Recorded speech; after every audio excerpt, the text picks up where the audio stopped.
There are games everyone remembers. Final Fantasy VII, Metal Gear Solid, Crash Bandicoot. Then there are games almost nobody remembers, except the people who grew up with them. Monster Rancher is one of those games. Like so many games growing up, I first watched my older brother play Monster Rancher on his PlayStation. He let me play bits of it, but I wasn't allowed to use the shrine because he didn't want me touching any of his discs. Understandable. Because of that, I immediately grew attached to the dino breed because not only was it the easiest breed to manage, but it was also the first monster you see at the market. And he's just so darn cute. Who's a good little dino? Who's a good little... Ah! He bit me! Then my mom, being ever so awesome and seeing how much I loved the game, bought me my very own copy. She left it on the countertop in my room. I used the word room loosely. I slept in the living room on a futon, and my heart was pounding. Yep, I still have it.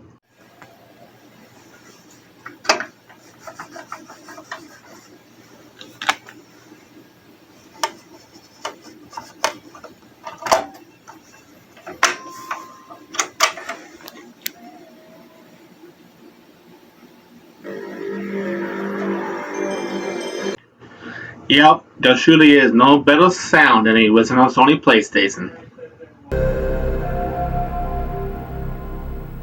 Oh god, it's not gonna load. I'm not gonna be able to play. It's stuck. Physical media is dead! Ah, there we go. The game starts off with a black and white opening cutscene before taking you to the title screen. I love old black and white movies as a kid, so this was nostalgia bait before I even knew what nostalgia was. From there, you make it to the ranch and enter your name, and this is the primary reason I still love this game to this day. Before this, I didn't really play games where you were the main character. I was either Mario platforming across 8 worlds or Wii challenging the world's greatest fighters. But this game allowed me to step into the world of the protagonist. Not to mention, you meet probably one of the most beloved characters in Monster Rancher, Harley, your assistant who handles the day-to-day operations of the ranch and helps care for your monster. Needless to say, I crushed on this girl hard. Over time, I became a dedicated dino breeder. It was head and shoulders above every other breed for me. Sure, it made raising defense and life a little harder, but who's keeping track?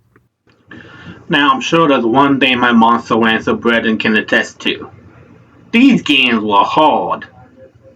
Still to this day, I've never beaten it. I don't even think my brother beat it. I only saw the ending because I used cheat codes with a code breaker. I think the farthest I ever got without cheats was B rank, maybe A rank. Then years later, I found out through the online Monster Rancher community, shout out to the Monster Rancher Reddit and Discord communities by the way, that Monster Rancher 1 is actually considered one of the easier games in the franchise. Boy, if that didn't kick me in the shins. And I'm sure there's another thing my Monster Rancher players can attest to.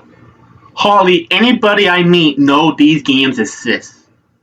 It took me years to find a dedicated group of Monster Rancher fans online. Before that, I never met anyone who had played these games outside of my own family. Whenever someone asked me, "What's your favorite game, Tom?" I answer, "Monster Rancher." What? And I'm sure there's one more thing Monster Rancher fans can attest to. When you find out the monsters die.